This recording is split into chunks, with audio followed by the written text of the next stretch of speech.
good to see you this morning. I appreciate the weather not getting in the way of your coming to worship with us this morning. May God be praised in what we do because we have assembled in His name. It is good that we are here. While we're here, what we will look at this morning is 1 Samuel 18. If you would go ahead and turn there, I'll be making several references without reading the entirety of that story. You'll need to be there in your Bible, hopefully your paper Bible. It'll make it a little easier for you. We're looking at fellowship this year. How do you do that? How do you talk about fellowship for a whole year? Let me give you some behind the scenes. In 2016 was the first year that I developed an annual program. And it was filled with the fullness of God, if I remember correctly. And it was taken from several verses. And I took parts of sentences. I took individual words. I used a lot of different methods to try to come up with 52 sermon titles. Difficult. Got a little better practice the next year to come up with 50-ish sermon titles. But I'll tell you, with only one word, fellowship, coming up with different things to preach every week may not be as easy as you think. So you may have already been wondering, how are you going to squeeze fellowship for a year to get enough messages out of it? And I'll tell you this. I told you a long time ago, I'll come with something worth listening to, and when I'm done, I'll shut up and sit down. When I run out of material about loving our brothers and our sisters, when I run out of material from our Bible about taking care of one another and looking after each other's souls, when I run out of material about us working with us, I'll shut up and sit down. But I can promise you, there's plenty of material. Not only that, thank God, there's plenty of material. So the next question is, well, how close are we expected to get? How close are we expected to get to one another, and not in a proximity, but in an emotion of heart? And how close are we supposed to be to our brothers and sisters emotionally, spiritually, fellowshippingly? Yeah, I invented that word. Well, how close can we get? Our first scripture doesn't come from 1 Samuel 18. Rather, it comes from John 15. And starting in verse 12 there, says, "This is my commandment, that you love one another as I have loved you. Greater love has no one than this, than someone lay down his life for his friends. You are my friends if you do what I command you." How close can we get? Well, verse 13 is, "Greater love has no one than this, than someone lay down his life for his friends." So, are you willing to lay down your life for the person parked beside you today? Name them one by one. Each of those blessings that are your brothers and sisters that you would be willing to lay down your life for. And when you get to the end of your list, if you realize that you haven't actually completed the entirety of the directory, if someone has been left off, you may be getting further away from your original birth date, or you may have room to keep working on loving your brother and sister. What's wrong with your best friend being a member of this church? What's wrong with your best friends being members of this congregation? And I actually have several reasons. Those reasons make up the body of this sermon. 3 of them in particular, and then one for us to ponder. No, number one, I don't know that I want to have my best friend come from this church. Number 2, I have people to keep up with already. I already have some friends. I already have people that I circulate with. Number 3, maybe I don't want people in this church seeing the things that I do to sin. And that's why I keep a couple of those friends around, so that people at church don't see the sin that I actually like committing. Maybe somebody in this church has wronged you. Maybe someone or some group of people have hurt you deeply in your heart, and so that you don't want to be friends with them. How close can we get? How close can we get to one another? And that's why we're in 1 Samuel 18. Read with me there how close Jonathan and David are, and it will give us the title of today's message. 1 Samuel 18, verse 1, as soon as he had finished speaking to Saul, the soul of Jonathan was knit to the soul of David, and Jonathan loved him as his very own soul. And Saul took him that day and would not let him return to his father's house. Then Jonathan made a covenant with David because he loved him as his own soul. And Jonathan stripped himself of the robe that was on it and gave it to David, and his armor, and even his sword and his bow and his belt. Knit to the soul of David. This is what comes immediately on the heels of the story of David and Goliath. David and Goliath's an awesome story. It's in the previous chapter. It's one of the reasons that I want you to be in a paper Bible, if possible, as you look at this, because as you go through and you read the account of David coming to the battlefield on his father's command, he meets up with the army, and there's this loudmouth giant, and no, it's not me. There's a loudmouth giant who's making fun of the armies of Israel. And David says, you can't let that happen. So in verse 32 of 17, you start to see who David is as a person. And this is what Jonathan is looking at. Why Jonathan, in the first couple of verses of the next chapter, is going to be able to find a passion for loving David. What is it? It's some of these things. Like in verse 32, where David cheers the hearts, or attempts to cheer the hearts of the entire army. David said to Saul, let no man's heart fail because of him. Your servant will go and fight this Philistine. He said, let none of the people here be upset. You need somebody to do it? I'll do it. That'll be me. Send me. I'll be the guy. He's worried about his brothers and sisters, that is, of the nation of Israel.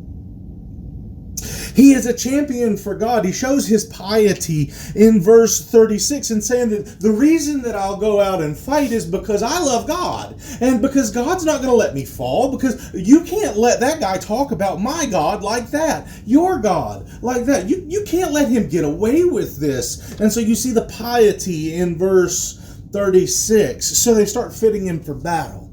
And when you get to verse 39, you see David knows his limitations. He's obviously a guy who says, you know what, I'd love to, but I can't work with what you're giving me. I can't be like that. I can't be that guy. I need it to be a little bit different. So in verse 39, in refusing the armor of the king, you think that was cheap armor? You think that was, some old battle scuffed stuff that was repurposed or third hand?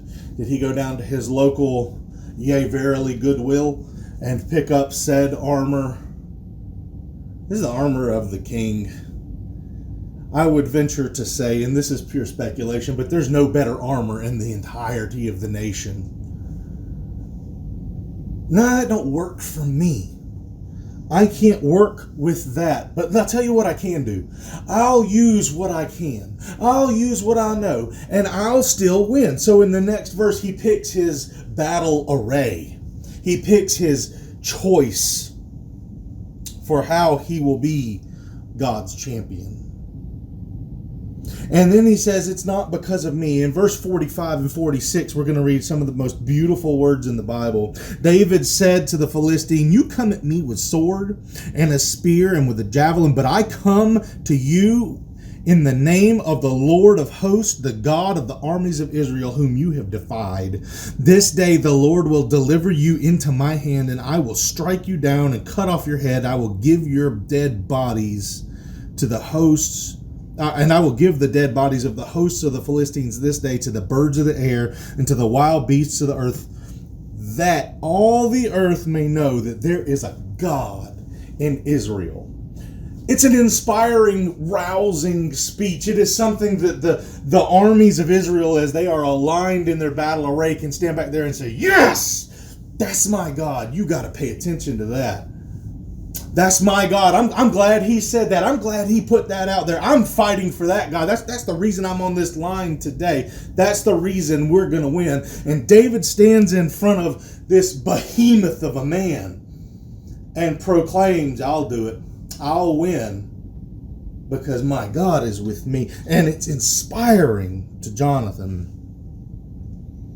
And in verse 47, as we started back in verse 32, you see that the assembly may know, and that all this assembly may know that the Lord saves not with sword or spear, for the battle is the Lord's, and he will give you into our hand.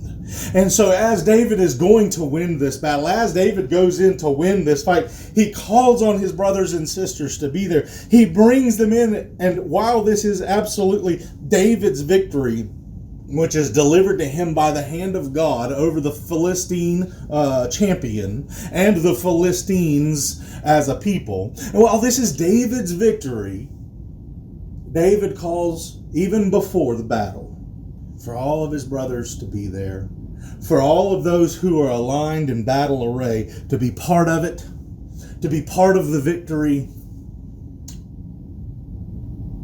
This is the guy who drains the bucket as the buzzer sounds, calling for all of those who are on the bench who didn't even make it into the game, that it's their victory too. That it's the practice squad's victory too.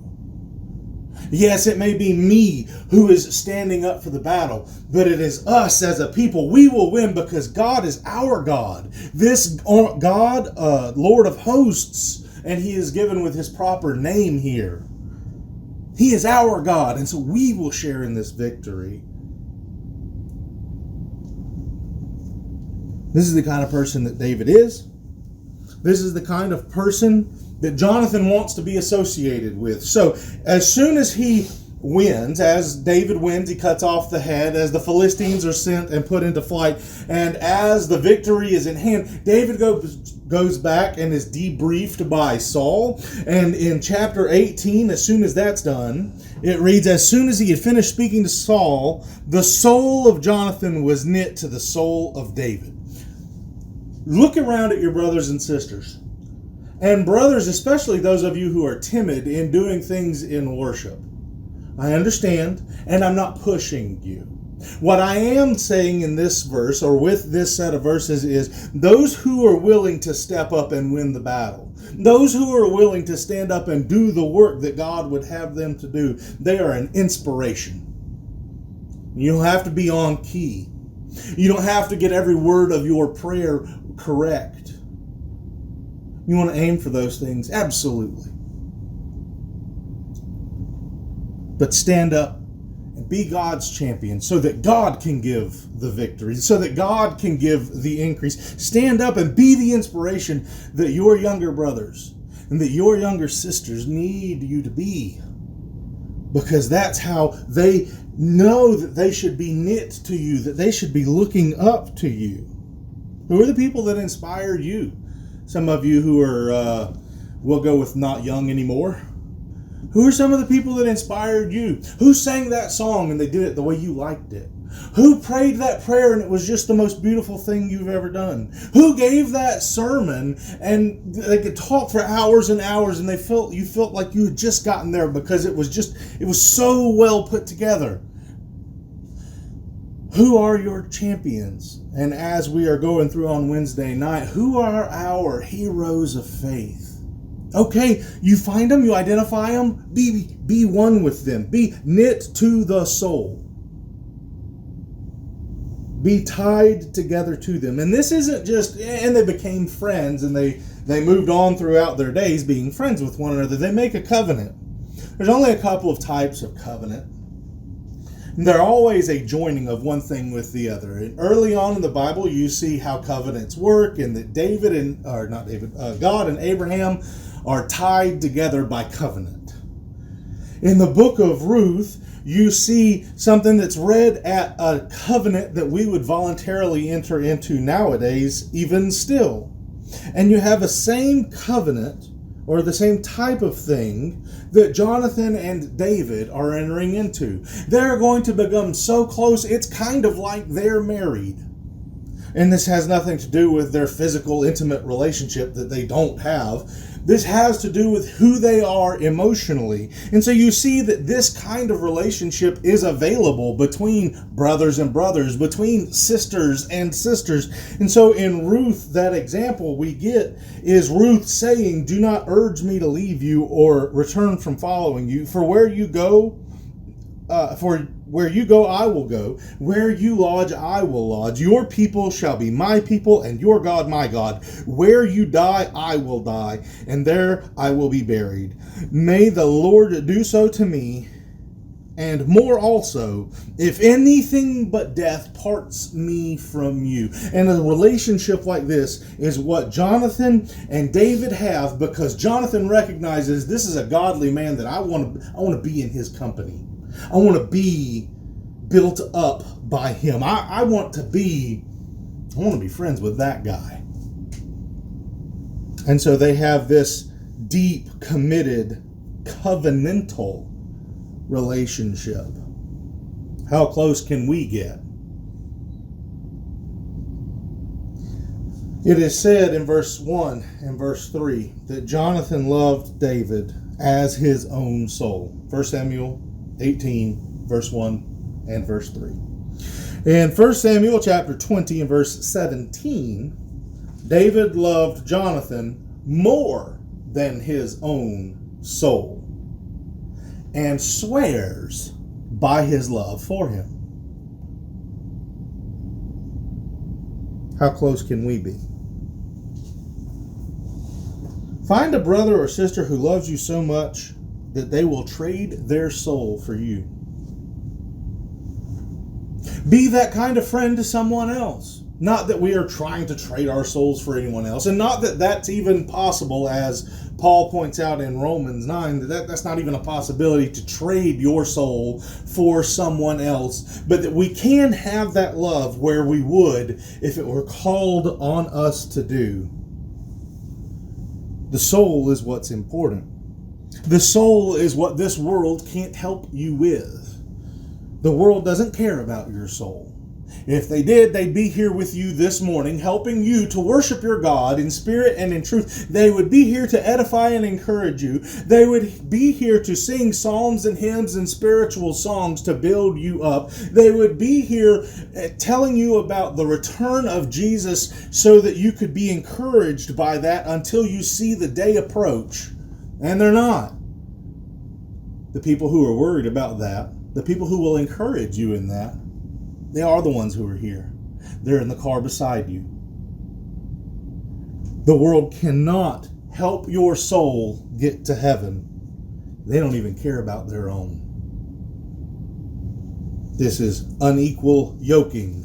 This is unequal help. This is you trying to carry them in something that they don't care about and that you swear that you do because you entered into covenant with God for the salvation of your soul.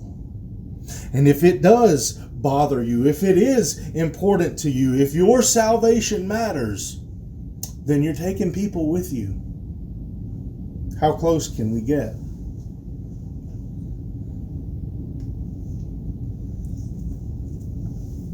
The second thing, I already have friends.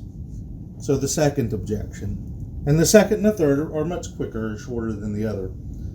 Jonathan already had a king. Jonathan already had a father. Jonathan recognizes pretty early on, as David is going to be king in the future, that means that he won't be. This isn't just Jonathan. This is Prince Jonathan. This is Crown Prince Jonathan, the future king of Israel, who loves David as he loves his own soul, and loves him so much that he gives him his cloak, that he gives him his sword, his bow, his armor, whatever it is. I give it to David. We're that kind of friends. Jonathan already had a father and a king. He already had a future. He already had his thing going on. He'd already set up his life in a way that was good to go before that young David, intrepid soldier-to-be, shepherd, stepped onto the battlefield and became impressive. Jonathan already had his thing going on. Saul comes to hate David. Saul comes to hate Jonathan's friend. And so you see parallels in the world hating Jesus, who is your friend. Saul comes to hate David. The world hates Jesus. And we're told about that relationship later in John 15. We'll go back there and read it, starting in verse 18. John 15, 18, and 19. If the world hates you, know that it has hated me before it hated you. And if you were of the world would love you as its own. But because you are not of the world, but because I chose you out of the world, therefore the world hates you. I don't agree that you could say that non-Christians like me, therefore I'm a bad Christian. I don't think that's the way it works at all. But if you never disagree with someone about sin, ever disagree with someone about what is sin and what God would have them to do, then you can wonder how effective your ministry is. Saul came to hate Jonathan because of his covenantal relationship with David. Because of his relationship with the champion of God, Saul hates Jonathan. 1 Samuel 18 in verse 30. I believe that's supposed to be 20. 1 Samuel 20. There's probably a typo there in your handout. 1 Samuel 20, verses 30 to 34. Then Saul's anger was kindled against Jonathan, and he said to him, "You son of a perverse, rebellious woman, do you not know that you have chosen the son of Jesse to your own shame, and to the shame of your mother's nakedness? For as long as the son of Jesse lives on this earth, neither you nor your kingdom will be established. Therefore send and bring him to me, for he shall surely die." And then Jonathan answered Saul, his father, "Why should he be put to death? What has he done?" But Saul hurled his spear at him to strike him. So Jonathan knew that his father was determined to put David to death. And Jonathan rose from the table in fierce anger and ate no food for the second day of the month, for he was grieved for David because his father had disgraced him. First of all, this is the strongest or one of the strongest insults that can be levied. And here the king is levying it against Jonathan. The king that Jonathan already has. And yet because of his covenant relationship with God's champion, Jonathan has to endure this, what is called at the end of verse 34, disgrace that his father has given against him. Son of a perverse and rebellious woman. In Near Eastern culture, this is the utmost insult that you can levy against someone. It is to say that they are the unwanted result of a sinful interaction. And the part later on in the verse about the shame of your mother's nakedness is to say that your mother should be ashamed to call you her child. There is no greater insult. So we should understand that if you were of the world would love you as its own. But because you are not of the world, but I chose you out of the world, therefore the world hates you.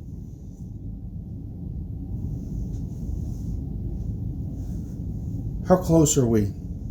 What kind of commitment do we have to one another? Are you a friend to those in the world? Do their souls receive impact because of your covenant relationship with God? Jonathan protects his covenant that he has with David and evokes God to be a witness between them. So, between you and your friends, do they know you're a Christian? Do they know that you are given to God? Do they know that you're His child? Do they know God because they know you? Because to have a friend who can be knit to the soul, knit to your soul, God will be between you. Again, the typo here. This should be 1 Samuel chapter 20 and verse 42. 1 Samuel 20, verse 42. Then Jonathan said to David, "Go in peace, because we have sworn, both of us, in the name of the Lord, saying, the Lord shall be between me and you, and between my offspring and your offspring forever." And he rose and departed, and Jonathan went into the city. God's between us. Let him be a witness between us, that if I sin, that you would call me out on it. And that if you sin, that I would do you the favor of showing you the error of your ways. Let God be between us. Do you have a friend like that? Because you need a friend like that.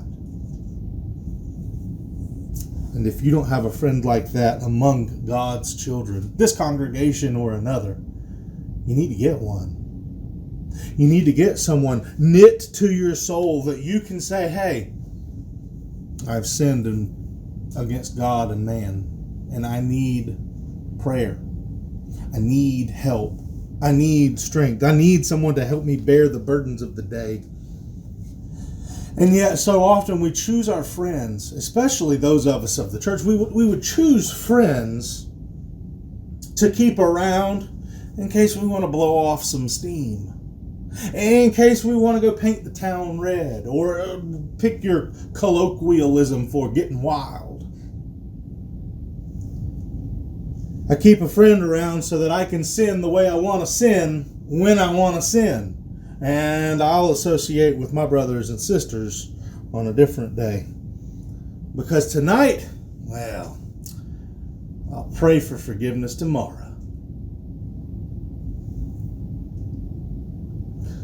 Proverbs 17:17. A friend loves at all times, and a brother is born from a time of adversity.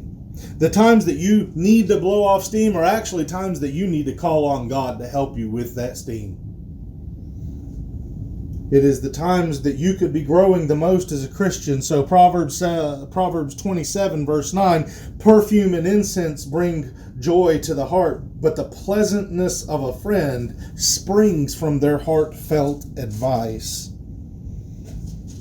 Proverbs 18:24, one who has unreliable friends soon comes to ruin, but there is a friend who sticks closer to a brother. As a side note, all three of the Proverbs that I read from the New International Version. Unreliable friends bring ruin. This was Charles's opening point a couple of weeks ago in his sermon. Beautiful. Pick your friends. Be careful how you pick your friends, because they will make great impact on you. Consider the seriousness that you have to your commitment to God. Your relationship with God will either be bettered or taken away from because of who your friends are. You want to have a very close relationship with God? Have someone knit to your soul who will help you be a better Christian. That's why I picked Melanie, because I knew she would make me a better person. She is still working on it. But I would rather have no one else knit to my soul, because I am not a good Christian when I am apart from her. And because she betters who I am. She reminds me of my commitment to my God. You need someone like that. You need someone to help you be the person that you want to be. Greater love has no one than to lay down his life for his friends. Is that a consideration for those who are closest to you, your chosen friends? I want to have several thousand brothers and sisters that I would be knit to the soul of so closely that I could say that for. I'll say that again. I want to have so many brothers and sisters that I feel knit to the soul of, that I'm bettering their soul, that I'm going to heaven and I'm taking them with me, that they're going to heaven and they're dragging me along. I need brothers and sisters that will help me be a better person. Jonathan very nearly loses his life at the end of his father's spear because of his relationship with God's champion, David. We are called on to be knit together. Colossians chapter 2, starting in verse 1. We're going to read a couple of verses there. Colossians chapter 2, starting in verse 1, talking about Christians, not Israelites. For I want you to know how great a struggle I have for you, and for those at Laodicea, and for all who have not seen me face to face. That's you. If you've seen Paul, we should talk. I doubt you have. And therefore, the end of verse 1 there, for all who have not seen me face to face, that's you. For I want you to know how great a struggle, verse 2, that their hearts may be encouraged, being knit together in love, to reach all the fullness and assurance of understanding and the knowledge of God's mystery, which is Christ, in whom are hidden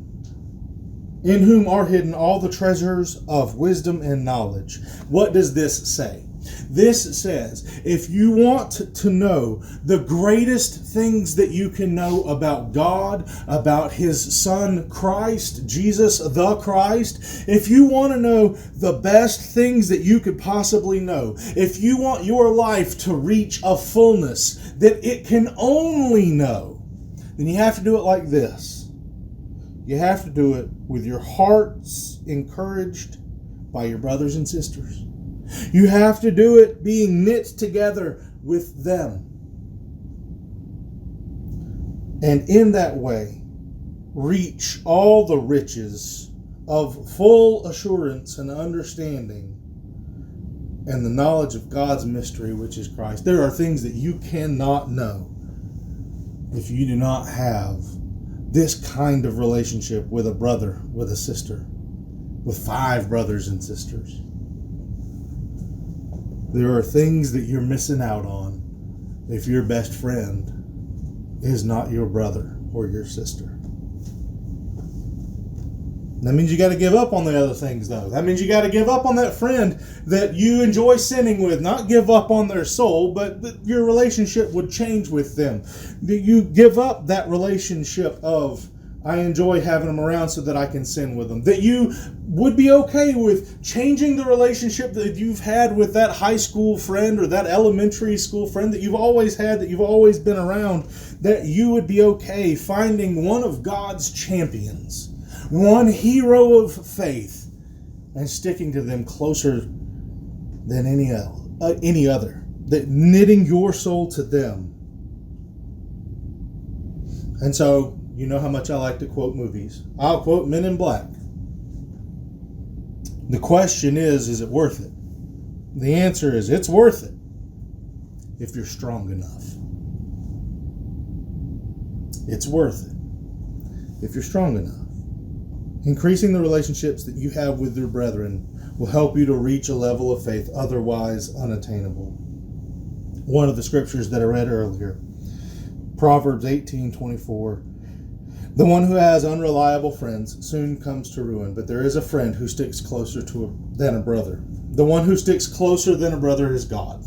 It is specifically Jesus, our Christ, who will be with us to advocate for us, to be our propitiation for our sins when we do sin, when we do trip and fall, and when we fall flat on our face, ugly in sin before God, that will stand between us and say, this one's still mine. He may be struggling right now, but I died for him. There is one who sticks closer than a brother. Maybe you have wronged someone here and they don't want to be your friend. Maybe you have been wronged by someone here, and so it's very difficult for you to consider this kind of relationship. Forgive as Jesus forgave you. This is my commandment, that you love one another as I have loved you. Greater love has no one than this, that someone lay down his life for his friends. You are my friends if you do what I command you to do. And thank God that while we were still sinners, Christ died for us. He can fix any broken relationship that you have if you'll come to Him. He can fix the things that are wrong with your heart to be more like His heart, because He's worried about your soul first. If you're not sure about the relationship that you have with Him, then you need to fix that.